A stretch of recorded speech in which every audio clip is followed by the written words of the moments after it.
जो कुछ भी है सब उनके अलावा कुछ है ही नहीं। जो कुछ है अथवा नहीं है, ए हास्त यच्च नास्ति सर्वे तदास्मिन् समाहित मिति। जो कुछ है अथवा नहीं है सब में वो समाहित है। ठीक है। गृहस्थ में एक से एक महान संत हुए हैं। हाँ, हुए हैं महाराज जी।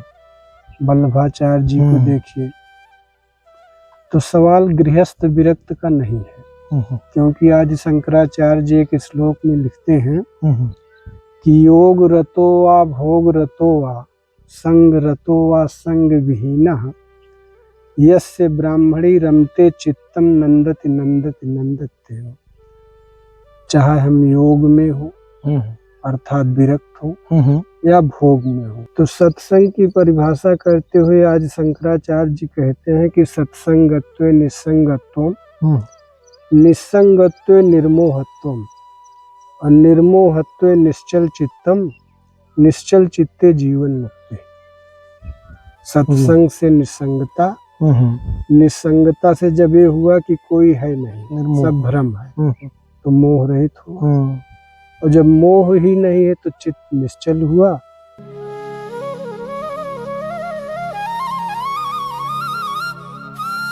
उमा कहूँ मैं अनुभव अपना, सत हरि भजन जगत सब सपना। जय श्री राधे। आप सभी भक्त वृंदों का एक बार फिर स्वागत है आपके अपने चैनल संत यात्रा में। और आप सभी भक्तों की कृपा से ही संतों के दर्शन हो रहे हैं। और किशोरी जी ने बड़ा सुहावना मौसम इस समय ब्रजधाम में है। चारों तरफ खूब हरियाली है, बड़ा आनंद और भाव विभोर हो रहा है। और आज मैं जिन संत महात्मा के दर्शन कराने वाला हूँ वो महात्मा इसी, जैसा मेरे पीछे देख रहे हैं, इसी एकांत वन में रहते हैं महाराज जी। और आज का सत्संग आप बिल्कुल भी स्किप मत करना, मैं सच बता रहा हूँ, आप बहुत बड़ा सत्संग आज खो देंगे। आप वीडियो को अवश्य अंत तक सत्संग को देखें। जैसे जैसे सत्संग आगे बढ़ेगा आपका हृदय आत्मा स्वतः ही प्रफुल्लित होने लगेगी, ऐसा मेरा विश्वास है। बड़े सुलझे हुए और हमारे ब्रजधाम के बड़े सरल संत हैं, उनके श्री चरणों में चलते हैं, जानते हैं उनका अनुभव और दिव्य वाणी सिर्फ संत यात्रा पर। और संत यात्रा पर ऐसे ही अपना प्रेम दुलार लुटाते रहें और हम आपको ऐसे ही दुर्लभ संतों के दर्शन कराते रहेंगे किशोरी जी की कृपा से। आइए। जय श्री राधे, जय श्री राधे, जय श्री राधे, जय श्री राधे, जय जय श्री राधे। आज काफी लंबे समय बाद महाराज जी के दर्शन हो रहे हैं, तो बड़ी कृपा की महाराज जी। पहले तो आपने दास के ऊपर थोड़ा सा समय दिया महाराज जी। तो महाराज जी कैसा आनंद आ रहा है अब यहाँ? अब ब्रजवास का तो एक अलग ही, अब ज्यादा है महाराज जी, सावन में कुछ ज्यादा हो जाता है। सावन तो झूलनोत्सव पड़ गया है किशोरी जी का। जय हो महाराज जी। हमारे भक्तजनों के लिए थोड़ा सा भक्ति मार्ग पे चलने का थोड़ा सा रहस्य, कैसे वो भी इस आनंद को ग्रहण कर पाए। अभी किशोरी जी की कृपा आप पे हो गई, जो यहाँ ब्रजवास मिला और बड़ा आनंद के साथ में महाराज जी आप कर रहे हैं। अब भक्ति कृपा साध्य है, साधन साध्य नहीं है जी मैं, लेकिन फिर भी साधन तो जरूरी है, क्योंकि साधन से ही कृपा भी होगी। बिल्कुल। यदि कृपा वाले कर्म होंगे तभी जो है कृपा होगी। कृपा वाले कर्म कौन से महाराज जी?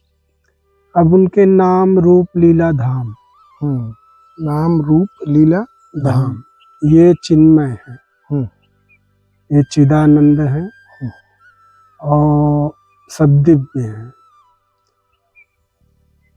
तो जो जिस स्थिति में हो, क्योंकि लीला में प्रवेश तो उनकी कृपा से ही है, लेकिन संबंध जन्य है।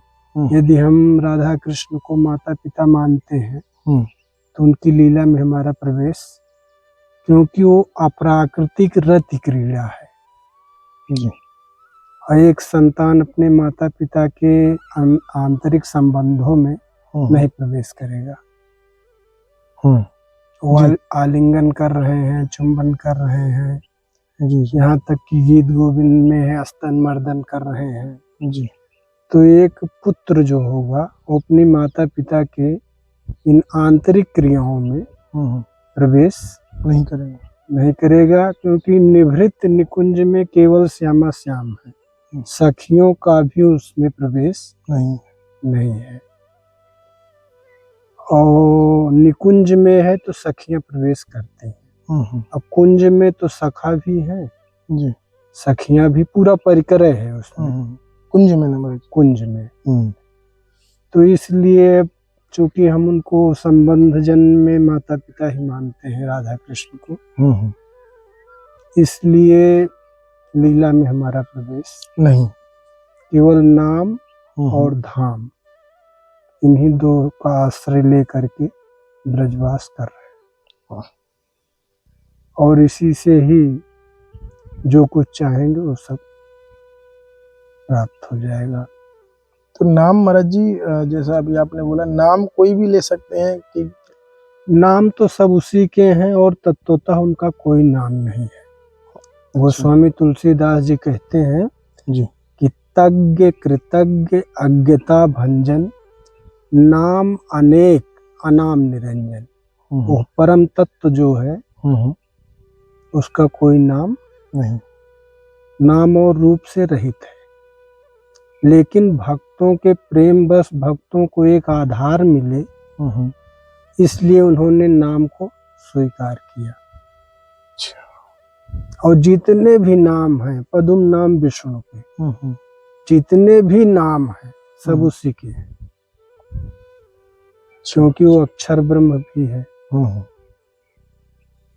जो कुछ भी है सब उनके अलावा कुछ है ही नहीं, जो कुछ है अथवा नहीं है।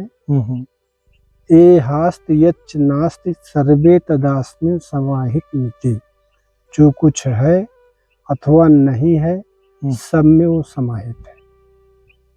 ठीक है। चराचर में ये सब कुछ उनके एक रोए में है। जब राम जी का प्राकट्य हुआ है जी, तो जब उन्होंने माता कौशल्या को अपना स्वरूप दिखाया तो देख रावा निज माता ही अद्भुत रूप अखंड, रोम रोम प्रतिलागे कोटि कोटि ब्रह्मांड, अगणित भुवन रोम प्रति जासु।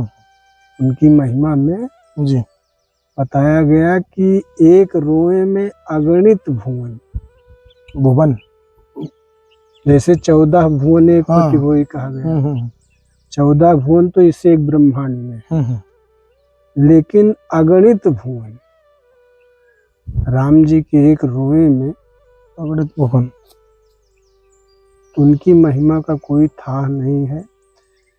मन, इंद्रियां, बुद्धि, शरीर ये प्राकृत हैं, जड़ हैं, इनकी पहुंच वहां तक नहीं है। फिर कैसे संभव है महाराज जी? लेकिन इन्हीं के माध्यम से जब ये पवित्र हो जाती हैं, अंतःकरण शुद्ध हो जाता है, तब वो अपना दिव्य प्रेम इसमें देते हैं। भाई बहुत संत बोलते हैं ये बात आपने जो बोली है अभी, कि अंतःकरण शुद्ध होने के बाद उनकी कृपा हमें मिलती है या गुरु की कृपा मिलती है, भगवान। अंतःकरण शुद्ध का क्या नियम रहते हैं महाराज जी, मतलब कैसे होता है? अंतःकरण शुद्धि के लिए ही तो उन्होंने नाम रूप लीला धाम स्वीकार किया, कि जब इसी में चित्त लगा रहेगा तो चित्त की शुद्धि हो जाएगी, क्योंकि योग दर्शन में चित्त की 5 अवस्था बताई गई जी, क्षिप्त, मूढ़, निरुद्ध, एकाग्र और विक्षिप्त। ये 5 चित्त की दशा है। तो जब ये एकाग्र हो जाता है चित्त, ठाकुर जी के चरणों को छोड़ करके अन्यत्र नहीं भटकता है, उसको ये समझ आ जाती है कि और सब भ्रम है जी, और जो कुछ भी है माया जन्म ये सब भ्रम है, केवल उनके चरण ही आश्रय के योग्य हैं, और उन्हीं चरणों का आश्रय लेने से ही हमें परम शांति परम आनंद का अनुभव होगा। तब वो जो है उनके चरणों में लगा रहता है। जब 8 याम 64 घड़ी उन्हीं में रमण करता है तब वो शुद्ध हो जाता है। और जब चित्त शुद्ध हो जाता है तब उसके हृदय में परमार्थ जगता है। फिर वो सब जीवों के कल्याण के लिए साधन करता है। तो महाराज जी ये तो अभी तो संभव नहीं है, गृहस्थ में तो असंभव सा है। देखिए, गृहस्थ और विरक्त का भेद हमारी धारणा के अनुसार है, क्योंकि गृहस्थ में एक से एक महान संत हुए हैं। हाँ, हुए हैं महाराज जी। वल्लभाचार्य जी को देखिए, तो सवाल गृहस्थ विरक्त का नहीं है, क्योंकि आज शंकराचार्य जी एक श्लोक में लिखते हैं कि योग रतो वा भोग रतो वा संग रतो वा संग विहीनः यस्य ब्राह्मणी रमते चित्तम नंदति नंदति नंदते हो। चाहे हम योग में हो अर्थात विरक्त हो या भोग में हो, गृहस्थ हो, जिसका चित्त उस ब्रह्म में अर्थात श्यामा श्याम में सीताराम में रमण करता है, वही आनंदित है, वही आनंदित है, वही आनंदित है। सवाल गृहस्थी भी, ये तो बाह्य है ना, ये बाहर है बिल्कुल महाराज जी। सवाल बाहर से तो हम वेशभूषा बना लिए, लेकिन संसारी चिंतन कर रहे हैं, तो फिर वो किस बात, विरक्त मन होता है। विरक्त मन होता है। अब ये है कि प्रवृत्ति मार्ग में निवृत्ति मार्ग में अंतर है। प्रवृत्ति मार्ग में जिम्मेदारियां बहुत होती हैं, दायित्व होते हैं, दायित्व होते हैं, माता पिता पुत्र पुत्रियां पत्नी सबके प्रति जो आपका कर्तव्य है उसका निर्वाह। इसीलिए सुग्रीव जी ने कहा ये सब राम भगत के बाधक, कहाँ संत तो पद और राधक। ये जो परिवार होता है भक्ति में बाधा बनता है, लेकिन कब, जब प्रेम नहीं होता है। और सुग्रीव अपनी स्थिति से बोल रहे हैं, सुग्रीव विषयी है। राम जी के पास हनुमान जी उनको ले आए, अग्नि जलाई, परिक्रमा किया, राम ने आलिंगन भी प्रदान किया उनको अपना। लेकिन फिर वो जब पाए अपना सब वैभव तो राम को भूल गए। राम को कहना पड़ा कि सुग्रीव सुधि मोर विसारी पावा राजकोषपुर नारी। और लक्ष्मण को भेज के वो फिर पुनः उनको बुलाया गया। तो सवाल गृहस्थी विरक्ति का नहीं। हाँ, अब चित्त की जिस अवस्था में हो आदमी, क्योंकि स्थित जीव की 4 अवस्था है जी, जागृत, स्वप्न, सुषुप्ति और तुरया। तो तुरया जो है अवस्था नहीं है, वो एक स्थिति है, ब्रह्म स्थिति जी। उस स्थिति से जीव कभी विचलित नहीं होता, चाहे जो कुछ भी हो, स्थिर हो जाता है महाराज जी। इसमें उसकी बुद्धि बिल्कुल स्थिर हो जाती है। वो गोविंद को छोड़ करके फिर कहीं नहीं जाता। तीसरा वाला कौन सा था महाराज? वो थोड़ा सा जागृत। जागृत जैसे हम लोग हैं तथाकथित जागृत। स्वप्न, स्वप्न। सुसुप्ति। सुसुप्ति का मतलब, सुसुप्ति का अर्थ है कि एक प्रकार से न वो जागृत में है न स्वप्न में है। स्वप्न में है, उसका एक चिंतन न माया में है न ब्रह्म में है। उसका क्या हो, उसकी क्या दशा होती है फिर महाराज जी? सुसुप्ति का अर्थ होता है कि एक प्रकार से विक्षिप्त अवस्था। क्योंकि ज्यादातर आदमी मेरे हिसाब से इसी के बीच में इसी में बीच में है। जैसे वो रास्ते में चल भी रहा है और उसका चिंतन कुछ हो रहा है। बिल्कुल। तो लगभग 80% 90% जीव इसी में आते हैं, सुसुप्ति में आ जाते हैं। तो इससे दूसरी अवस्था में पहुंचने का महाराज जी, इससे निकलने के लिए यही नाम जप है, उनके धाम में वास करना है, रूप का चिंतन करना है। क्योंकि ठाकुर जी तो पूर्ण स्वतंत्रता दे देते हैं कि आप जो जैसा रूप चाहो वैसा बना लो हाँ, मेरा। हाँ, क्योंकि साधना में चाहे जो संबंध बना लो, चाहे जो रूप बना लो, सेवा में 3 प्रकार की सेवा है, तनुजा, वित्तजा, मानसी। जी। तो मानसी सेवा सर्वश्रेष्ठ है, मन द्वारा जो होती है, मन द्वारा मानसिक सेवा। क्योंकि तनुजा में तो जैसे भगवान का एक मंदिर बन गया, विग्रह है, अर्चावतार है, उनकी सेवा पूजा हो रही है। यदि उसके साथ मन संयुक्त है तब तो फलीभूत है, नहीं तो केवल एक शारीरिक श्रम है। हाँ, हम आरती कर रहे हैं और चिंतन कर रहे हैं किसी और का, तो एक शारीरिक श्रम हो रहा है। शरीर तो लगा है सेवा में, लेकिन मन नहीं है। लेकिन वो भी निरर्थक नहीं है, क्योंकि पहले शरीर लगेगा, फिर मन लगेगा, फिर बुद्धि लगेगी, धीरे धीरे क्रम से। इसीलिए तो स्थूल देह मिला है हमें।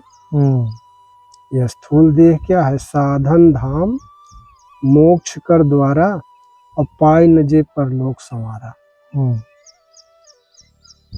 नहीं, उस आत्मा को जो दिव्य है, चिन्मय है, क्योंकि आत्मा और परमात्मा एक ही परम तत्व के पर्याय है। जी। लेकिन जहाँ से हमारी आत्मा का गुण धर्म शुरू होता है, वहाँ से ठाकुर जी का शरीर का गुण धर्म शुरू होता है। अर्थात श्यामा श्याम का शरीर हम जैसे शरीरों जैसा नहीं है कि वो मलमूत्र से युक्त है। वो चिदानंदमय देह तुम्हारी, विगत विकार जान अधिकारी। जब ये जीव विकार रहित हो जाता है, प्राकृत विकार जो ये काम क्रोध मद लोभ है, इनसे जब मुक्त हो जाता है, तभी जो है उसका अनुभव कर सकता है। जब तक वो मायाबद्ध है तब तक संभव नहीं है।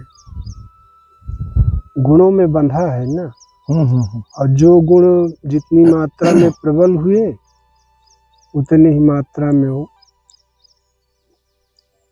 वशीभूत रहता है। वही उसी हिसाब से उसको गति मिलती है। अगर तमोगुण प्रधान है तो प्राणांत हो गया, तो कीट पशु पक्षी इसमें मिल जाएगा, तिर्यक योनियों में। रजोगुण प्रधान है तो फिर मनुष्य योनि ही मिलेगी, लेकिन जैसे संस्कार रहेंगे उसी स्तर का। क्योंकि एक जीव पैदा होता है एक साधारण घर में, जो जीवन भर श्रम करता है, लेकिन उसको वो सब सुविधाएं नहीं मिल पाती हैं जो एक जन्म लेते ही प्राप्त कर लेता है। अरबपति खरबपति के यहाँ जन्म ले लिया, क्योंकि अर्थ प्रधान युग है ना। वैसे साधक अर्थ में भी अनर्थ देखता है, लेकिन अब शरीर निर्वाह के लिए तो उसकी जरूरतें हैं। बिल्कुल माँ, क्योंकि देह में बंधा है, और आत्मा का अनुभव हो जाए, देहाभिमान चला जाए, तब तो कोई बात ही नहीं। लेकिन सब कृपा से होता है, साधन करते रहना चाहिए। क्योंकि साधन छोड़ देने से फिर और निम्नगामी ही होता है। अब ब्रज तो साधन भूमि क्या है? तो प्रेम की भूमि है जी। और प्रेम ही सर्वोच्च स्थिति है। प्रेम और मोह में बहुत बारीक अंतर है, सूक्ष्म अंतर है हमारे। मोह अपने सुख के लिए होता है, और प्रेम हम जिससे प्रेम कर रहे हैं उसको हमारी जिस क्रिया से सुख मिले उस क्रिया को हम। अब राधा जी प्रेम करती थी, इसलिए कहीं कोई शिकायत नहीं है भगवान के चरित्र में। 11 वर्ष तक वो ब्रज में रहे, फिर छोड़ के चले गए, कभी लौट के ब्रज नहीं आए। 14 वर्ष मथुरा लीला हुई, फिर द्वारिका लीला हुई, लेकिन कहीं कोई शिकायत नहीं हुई।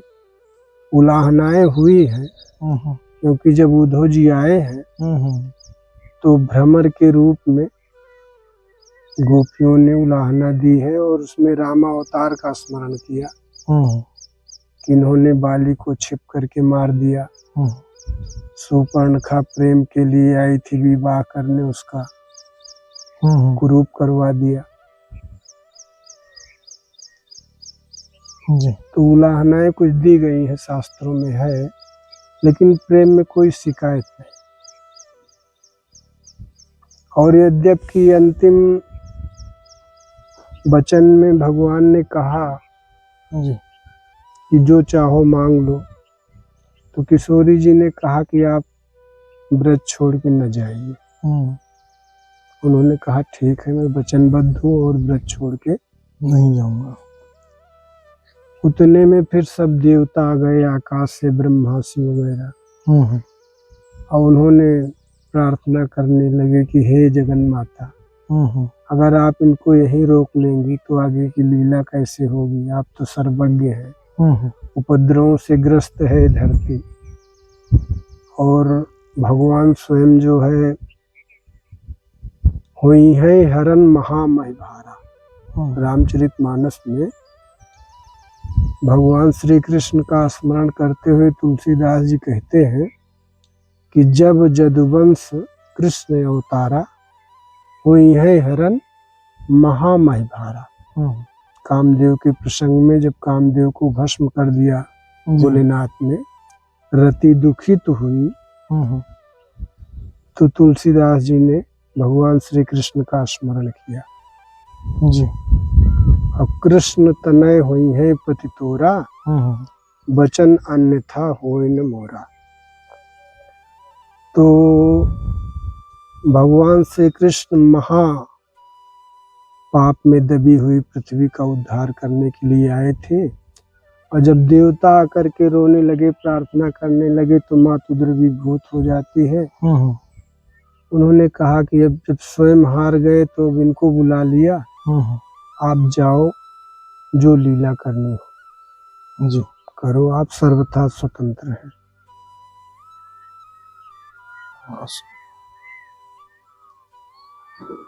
तो प्रेम में कोई शिकायत नहीं होती है, और प्रेम चाहते सब हैं। सब जीव चाहते हैं कि सब हमको प्रेम करें, लेकिन वो स्वयं प्रेम स्वार्थ कर मोह में फंसा है ना, इसलिए वो स्वयं प्रेम नहीं करता कहीं, और चाहता है कि सब हमको प्रेम करें। क्योंकि प्रेम की इच्छा सब जीवों की सार्वभौम इच्छा है।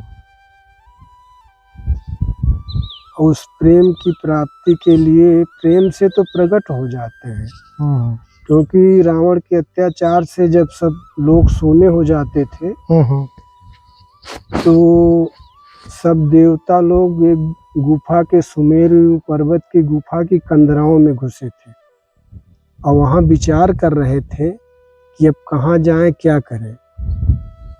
जी। प्रसंग है जी। कि बैठे सुर सब करह विचारा, कहाँ पाई प्रभु करिए पुकारा। तो उसमें कुछ देवताओं ने कहा कि वैकुंठ चलो, कुछ ने कहा नहीं क्षीर सागर चलो। पूर्व वैकुंठ जान कह को, और को कह पय निधि बस प्रभु सो। जाके हृदय भगत जस प्रीति, प्रभु तह प्रगट सदा यही रीति। तो महादेव जी कहते हैं कि उस समाज में मैं भी था,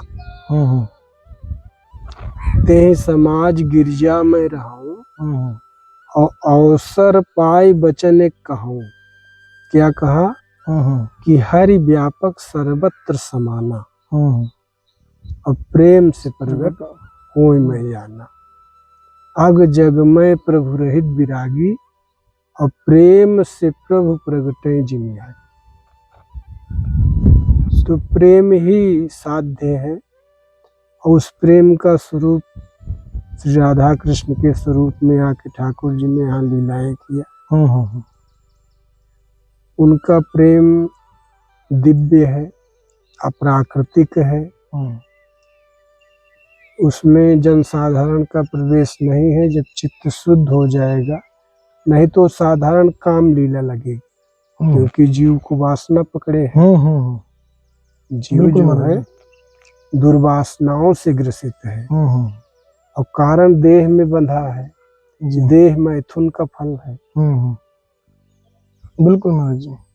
इसलिए जब वो देह बुद्धि से उठ जाए, आत्म बुद्धि में आ जाए, गुणातीत अवस्था हो, द्वंद्वातीत अवस्था हो, तब तो हम उस प्रेम को समझ सकते हैं। और नहीं तो हम भी वैसे जैसे प्राकृतिक काम क्रीड़ा में उलझे हुए हैं, वैसे ठाकुर जी को तभी हम कह सकते हैं कि ठाकुर नंद लला हमारे ठकुराइन से विषभान ली। कृपा साध्य है, लेकिन इस कृपा के लिए हम प्रार्थना करें, स्तुति करें, विनती करें, उसमें वो शक्ति होती है कि कृपा हो जाती है।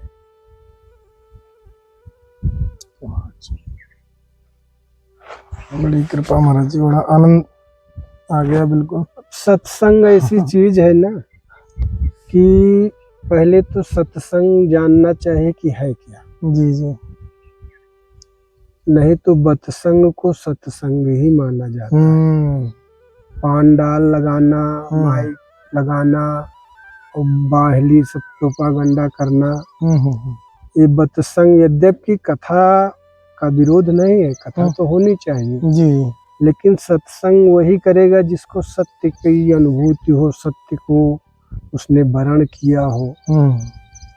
क्योंकि जिस दिन जिस जीव को सत्संग मिलता है जी, उसको वैराग्य हो जाता है। हाँ बिल्कुल महाराज, क्योंकि वो जीव अकेला है। आवत संग जात अकेला, आता है तो शरीर के साथ, जाता है तो शरीर तो नहीं रह जाता है। इसीलिए गोरखवाणी है कि आवत संग जात अकेला और तात है गोरख राम रमेला। इसलिए गोरख कहते हो राम में रम गया। तो सत्संग की परिभाषा करते हुए आज शंकराचार्य जी कहते हैं कि सत्संगत्वे निस्संगत्वम, निस्संगत्वे निर्मोहत्वम और निर्मोहत्वे निश्चल चित्तम, निश्चल चित्ते जीवन मुक्ति। सत्संग से निस्संगता, निस्संगता से जब ये हुआ कि कोई है नहीं, सब भ्रम है, तो मोह रहित हुआ। और जब मोह ही नहीं है तो चित्त निश्चल हुआ, और जिसका चित्त निश्चल हो गया वो जीवन मुक्त है। हो ही जाएगा महाराज जी। क्योंकि चित्तम मंत्र, ये चित्त ही मंत्र है। प्रयत्न साधका, उस परमार्थ के लिए प्रयत्न करना ही साधन है, साधक है। शिव सूत्र है, ओम नमः श्री संभवे स्वात्मानंद प्रकाशो कुशे, ज्ञानम बंधा, ज्ञान बंधन है। जबकि ज्ञान तो मुक्ति का मार्ग है, लेकिन शिव जी उल्टी बात कर रहे हैं कि ज्ञानम बंधा पहला शिव सूत्र है कि जो हमें सांसारिक ज्ञान है कि स्त्री में सुख है जी, रसना का पदार्थों में सुख है जी, यही हमारे बंधन का कारण है। ज्ञानम बंधा। तो महाराज जी, वैराग्य तो ज्ञान द्वारा ही संभव है। वैराग का मतलब अपने घर परिवार को त्यागना नहीं, मन वाला वैराग की बात कर रहा हूँ। आंतरिक, आंतरिक। हाँ, तो वो तो ज्ञान द्वारा ही संभव है। आप ज्ञान को बंधक बता रहे हैं। वो ज्ञान लौकिक ज्ञान, वो जो शिव जी कह रहे हैं ज्ञानम बंधा, जो सांसारिक पदार्थों में हमें सुख जन्य ज्ञान है, संस्कार से मिलते आया है, वो ज्ञान बंधन है। तो पहले आदमी को ज्ञान ही होगा ना महाराज जी, उसके बाद ही वैराग्य होगा। कि पहले वैराग्य होगा फिर ज्ञान होगा। ज्ञान और वैराग्य एक दूसरे के पूरक है। ज्ञान से वैराग्य होगा, वैराग्य से भी ज्ञान होगा, क्योंकि एक ज्ञान तो है जो बंधन है और एक जो विशुद्ध ज्ञान है, जो परम ज्ञान है। ज्ञान अखंड एक सीतावर, माया बस जीव सचराचर। वो ज्ञान जो है वो राधा जी का ही स्वरूप है, और जिसको चाहेंगी उसी को ज्ञान प्राप्त होगा।